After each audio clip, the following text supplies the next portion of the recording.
조갑제 TV 시청자 여러분 안녕하십니까. 2021년 1월 6일 오후 3시입니다. 저는 광화문에 사무실이 있는데 이렇게 햇볕이 내려쬐는 데 편안하게 앉아서 지금 방송을 하고 있습니다. 바깥은 현재 기온이 마이너스 6도입니다. CNN의 세계 각 도시의 기온을 쭉 보여주는데 몽골 수도 울란바토르를 보니까 최저 기온은 영하 38도, 최고 기온이 영하 32도, 3도 이렇게 나오고 있었습니다.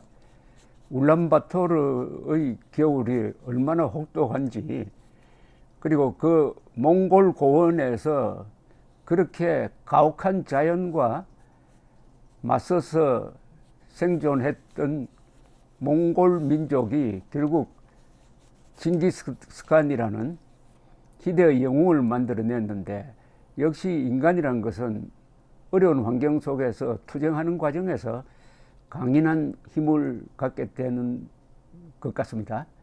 한국에서도 지금 휴전선의 고지의 기온은 아마 마이너스 30도 오르내릴 것이라고 생각합니다. 옛날에는 일기예보를 할 때 뭐 대성산 현재 마이너스 30도 이런 식으로 라디오를 통해서 이야기를 하고, 그때는 꼭 북한 지역의 예보를 같이 했습니다. 이 자유당 시절 그리고 박정희 시절인데, 어느 사이에 요사이 휴전선 딱 잘라가지고 북한에 대한 기상 예보를 하지 않습니다. 저는 이거 해야 된다고 생각합니다. 왜냐하면 헌법상 대한민국은 영토거든요. 그걸 통해서 북한에 대해서 우리가 잊을 수 없다는 인식을 무엇이거로라도 남겨야 되는 거 아니냐, 이렇게 생각을 하고 있습니다. 지난 12월은 아주 중요한 해로 역사에서 기록될 가능성이 있습니다. 지난 12월에 윤석열 총장 몰아내기에 이 정권이 온 힘을 쏟다가 결국 법원 판결로 무산되고 말았습니다. 그게 여론에 큰 변화를 주어가지고 요사이 여론조사가 보면은 구조적 변화가 일어나고 있습니다.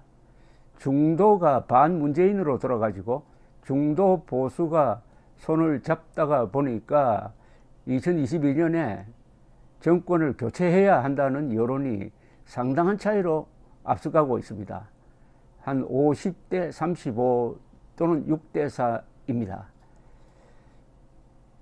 지난 12월이 어떤 달이었느냐? 한국 역사의 물줄기를 바꾼 그런 시기였다로 기록될 가능성이 있습니다. 그것은 앞으로 더 진전되어 봐야 되겠지만 좀 약간 성급한 기대라고도 볼 수가 있습니다만은, 그런 변곡점이 되었다는 생각을 하고 있던 차에 이 조갑제닷컴 회원분들 중에서 글을 잘 쓰시는 분들이 있어서 가끔 제가 소개를 해드리는데, 아로크란 AROCK 아로크란 필명을 가진 회원이 아주 멋진 글을 썼습니다. 제목이 눈을 번쩍 뜨게 합니다. 판관 사현이 구한 대한민국. 사현은 네 사람의 현명한 와이즈맨이란 뜻이죠. Four wise men. 판관, 판사죠. 판사 네 사람이 대한민국을 구했다. 국민들이여, 진짜 법을 수호하고 가짜 법에 맞서 싸우자는 이 글입니다. 이것은 좋은 문장 사례로서 소개하고 싶을 정도입니다. 제가 한번 읽어드리겠습니다. 한국의 데카브리스트 조미연, 임정엽, 홍순욱, 허선아. 제목이 이렇습니다. 세월이 지나면 후세 사가들은 2020년 12월을 반드시 역사의 장 한 페이지에 기술할 것이다. 2020년 12월 1일에는 행정법원 행정사부 조미연 판사가 검찰총장 업무정지, 효력정지 가처분을 인용하는 판결을 내렸다. 12월 23일에는 서울중앙지법 형사 25-2부 임정혁 판사가 위선의 대명사 조국의 부인 정경심에게 징역 4년을 선고하고 법정 구속을 했다. 12월 24일에는 행정법원 12부 홍순욱 판사가 검찰총장 징계처분 효력정지 가처분 신청을 인용하였다. 12월 30일에는 서울중앙지법 형사합의 34부 허선아 판사가 문재인에 대한 명예훼손 혐의로 기소된 정광훈 목사에 대하여 무죄 선고를 내렸다. 지금까지 과연 사법부가 민주주의의 최후 보루인가 의구심을 가졌던 국민들에게 사막 한가운데서 난데없이 분출하는 물줄기와 같은 희망을 선사했다.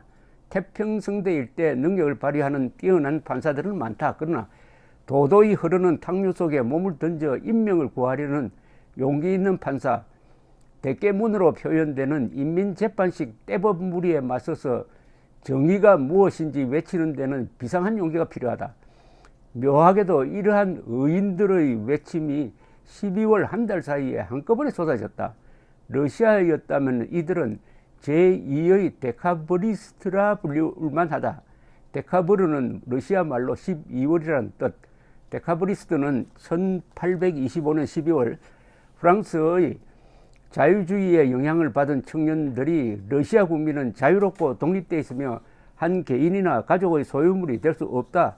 최고 권력은 인민들에게서 나온다. 법을 제정할 유일한 권력은 인민들에게 속해 있다면서 짜르의 폭압적인 전제 군주정의 반기를 든 최초의 혁명 시도였다. 물론 이 데카브리스트의 난은 후일 공산주의자들이 자기들의 혁명 사상 원조로 변색시키면서 다소 의미가 퇴색되었지만 자유주의 운동의 원조이었으면 틀림없다.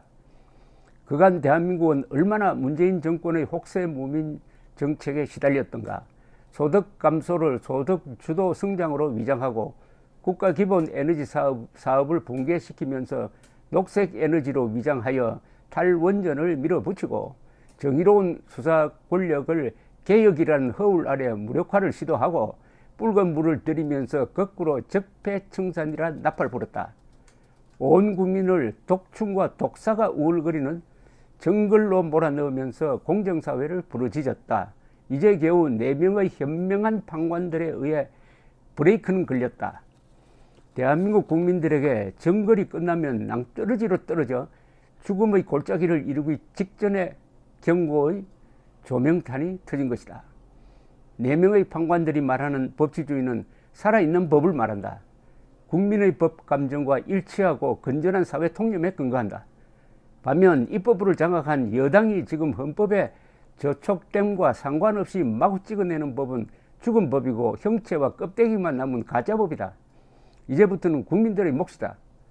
양심이 살아난다 해도 사법부는 어디까지나 판단을 제대로 할 뿐 행동을 주도하고 엉터리 법 제정에 철퇴를 가할 책임은 국민들에게 있다. 국민들이 행동하지 않으면 12월 이전으로 회귀되고 그러면 도로함이 타버리다. 국민들이여 진짜 법을 수호하고 가짜 법에 맞서 싸우자. 잘 썼죠? 여기에 데카브리스트라는 아주 용어 하나로 역사적 사실을 가지고 교육을 하고 있습니다. 좋은 글은 항상 밑줄 치면서 기억할 만한 이 팩트가 있습니다.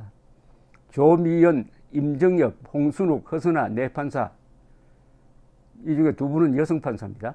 조미연, 허선아.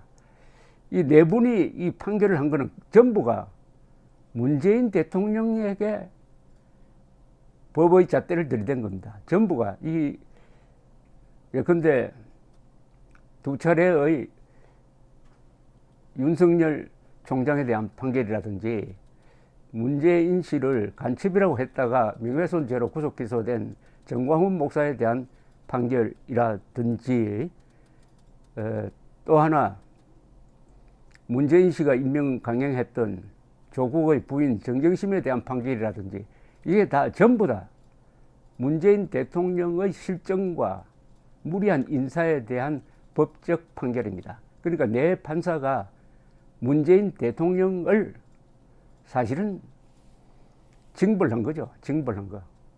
직접적이든 간접적이든 그게 그렇게 쉽지 않다는 것은 대통령 중심제에서 대통령에 대해서 법률적인 판단을 할 때 법리대로 할 수 있다는 것은 그건 대단한 겁니다.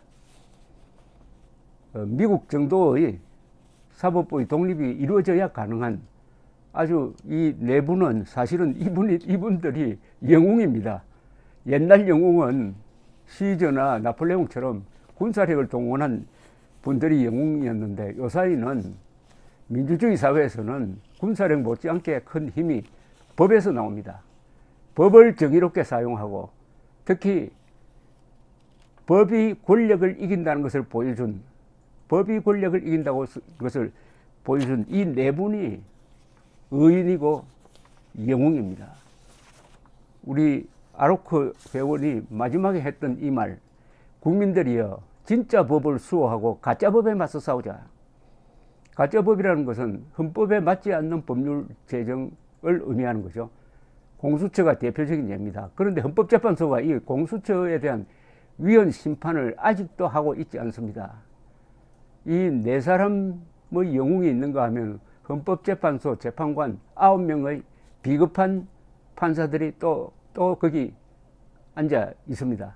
어떻게 할 것이냐? 국민들이 헌법재판소로 전화폭탄을 돌려야 됩니다. 전화를 막 해가지고 당신들은 이 네 사람의 의로운 용기 있는 판사들을 따를 용기도 없느냐 하고 여론을 만들어내야 합니다. 애국이라는 것은 마음으로 하는 게 아니고 손발과 지갑으로 한다 그럽니다. 손발, 열심히 메시지를 보내고 전화기를 돌리고 글을 쓰라는 이런 뜻이겠죠. 이 네 분의 이름을 기억을 합시다. 허선아, 홍순욱, 임정혁, 조미영 판사. 감사합니다.